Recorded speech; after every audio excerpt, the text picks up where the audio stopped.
Megastar Chiranjeevi గారి మీద బహుశా కుటుంబం నుంచో లేకపోతే పవన్ కళ్యాణ్ గారి వైపు నుంచి బాగా ఒత్తిడి ఎక్కువగానే ఉన్నట్లుంది.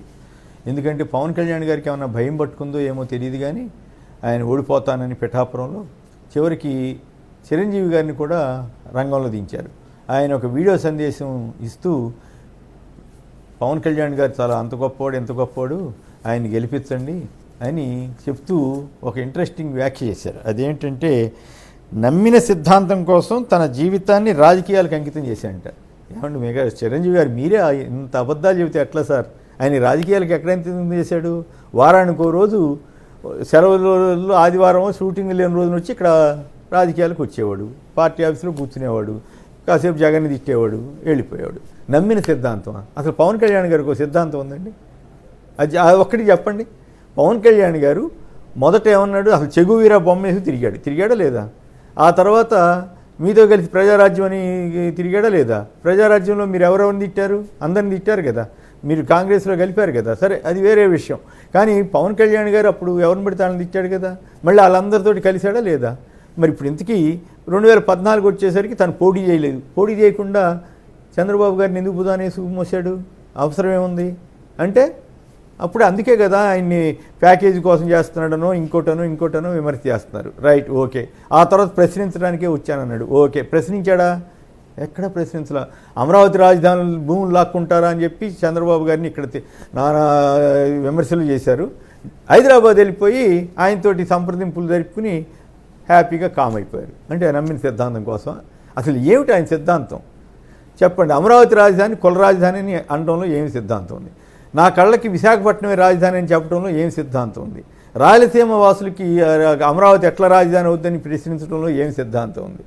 అదే కాదు, ఆ తర్వాత తెలుగుదేశంతో విడిపోయినట్లు నటించి తెలుగుదేశం వాళ్ళ చెప్పిన వాళ్ళకే టికెట్లు ఇచ్చాడు 2019లో. చంద్రబాబుని లోకేష్ని తిట్టాడు కదా, తిట్టిన తర్వాత మళ్ళీ ఎట్లా కాంప్రమైజ్ అయ్యాడు? ఏ సిద్ధాంతం ప్రకారం? అప్పుడు మోడీ గారిని కూడా తిట్టి బీఎస్పీ అధినేత్రిని మాయావతి దగ్గరికి వెళ్ళాడు కదా, ఏ సిద్ధాంతం? సిపిఐ సిపిఎంలతో కలిసి బీఎస్పీతో కలిసి కూటమి కట్టి పోటీ చేశాడు కదా, ఓడిపోయి ఉండొచ్చు. భీమవరం, గాజువాక వీటిల్లో ఓడిపోయి ఉండొచ్చు. కానీ ఓడిపోయిన ఏ సిద్ధాంతం కోసం నిలబడ్డాడు? ప్రజల కోసం నిలబడేవాడైతే ఆ 2 చోట్ల తను వెళ్ళి మళ్ళీ అక్కడే ఉండి ప్రజాసేవ చేయాలి కదా. ఏం ప్రజాసేవ చేశాడు? మీరేదో చాలా పొడి చేశాడని చెబుతున్నారు. అది అక్కడక్కడ కౌలు రైతులను ఇదనో కొద్ది డబ్బులు ఇచ్చేసాను అంటే అయిపోయినట్లేనా ప్రజాసేవ అంటే? డబ్బులు ఇచ్చేస్తే ప్రజాసేవ చేసేసినట్టు మీరు సర్టిఫికెట్లు ఇచ్చేస్తారా? అవును, మీరు సారా అమ్ముకుని రాజకీయాలు చేసి అక్రమ సారా అమ్ముకుని రాజకీయాలు చేసిన వ్యక్తినే బలపరిచారు. ఇక మీ తమ్ముడిని మీ బంధుత్వం రీత్యా మీ మీద ఒత్తిడో ఏం పాడో ఏమొచ్చిందో ఆయన మీరు బలపరచకుండా ఎన్నుకుంటారు. ఇక్కడ మీరు బలపరచడం సమస్య కాదు. మీ సిద్ధాంతం ఏంటి? మీరు కాంగ్రెస్లో ఉన్నారా లేరా? రాజీనామా చేశారా లేదా? రాజకీయాలకు దూరంగా ఉన్నారా లేదా?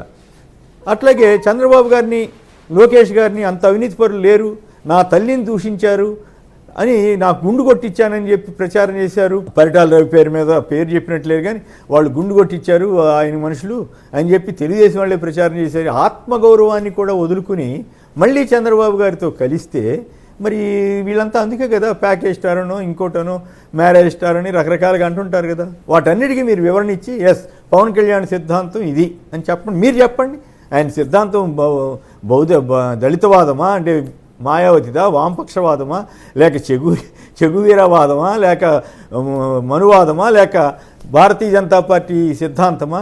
ఏది తెలుగుదేశానికి మోయటమా? ఏమిటి ఆ సిద్ధాంతం? సిద్ధాంతం లేని వ్యక్తికి మీరు సిద్ధాంతాన్ని ఆపాదించి జనాన్ని మోసం చేయాలనుకుంటే కష్టం. చిరంజీవి గారు, మీ పరపతి మీరు స్టేట్మెంట్ ఇచ్చి సింపుల్గా పవన్ కళ్యాణ్ నా తమ్ముడు, నేను అతను కోరుకుంటున్నాను అని చెప్పి మద్దతు ఇస్తున్నానని చెప్తే గౌరవం. ఏం లేదులే, బంధుత్వం కదా, తమ్ముడు కదా, ఎంతైనా కోరుకుంటాడు కదా అని మనం సరిపెట్టుకోవచ్చు. ఒకప్పుడంటే తమ్ముడు తనవాడైనా మనం నీతి చెప్పాలనేది ఒక సూత్రం ఉన్నప్పటికి కూడా, బట్ ఇక్కడ మీరు తమ్ముడు కాబట్టి ప్రేమ లేకపోతే మీ మీద వచ్చే ఒత్తిడి ఏ కారణంతోటైనా మీరు చెప్పొచ్చు, నేను దాన్ని కాదన్ను. కానీ దానికి సిద్ధాంతం ఆపాదించడం, ఆయన ప్రజాసేవ ఆపాదించడం, అసలు మొత్తం సినిమా షూటింగ్లని మానేసుకున్నాడని చెప్పడం, మరి ఆయన వ్యక్తిగత జీవితం ఎంత కరెక్ట్గా ఉందో మీరు చెప్పండి ఒకసారి. ఆయన 2వ భార్య చేసిన ఆరోపణలు ఏంటో దాని గురించి మీరు ఒకసారి చెప్పండి.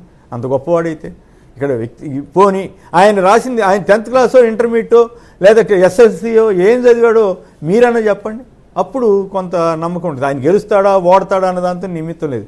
కానీ చిరంజీవి గారు ఇట్లా అక్రమ సారా అమ్ముకునే వాళ్ళకి తన తమ్ముడని చెప్పి ఆయనకు సిద్ధాంతం రాజకీయం ఆపాదించి తను ఎక్కడున్నాడో చెప్పకుండా, కాంగ్రెస్లో ఉన్నాడో లేదో చెప్పకుండా, తను మొత్తం కూటమికి కాకుండా ఒక పవన్ కళ్యాణ్కి ఇవ్వడం ద్వారా మెగాస్టార్ తన స్థాయిని తగ్గించుకుని తనకి అప్రదర్శ తెచ్చుకునేలాగా ప్రకటన చేస్తున్నాడు, మద్దతు ఇస్తున్నాడు. దీనివల్ల ఏమో అర్థమైందంటే జనానికి, ఓహో ఏదో పవన్ కళ్యాణ్ గారు ఇన్ డీప్ ట్రబుల్. ఇప్పటికే వార్తలు వస్తున్నాయి ఇక్కడ, అక్కడ తెలుగుదేశం వాళ్ళంతా వ్యతిరేకిస్తున్నారు. చాలామంది, అందరూ కాకపోయినా చాలామంది వ్యతిరేకిస్తున్నారు. ఈ పవన్ కళ్యాణ్ తోటి మనకెందుకు ఆయన అందుబాటులో ఉండడని అని భయపడుతున్నారు అనేటువంటి భావన ఉంది. కాబట్టి చిరంజీవి గారు కూడా రంగంలో దిగి తమ్ముడిని కాపాడాలని ప్రయత్నిస్తున్నాడో లేదో చూడాలి.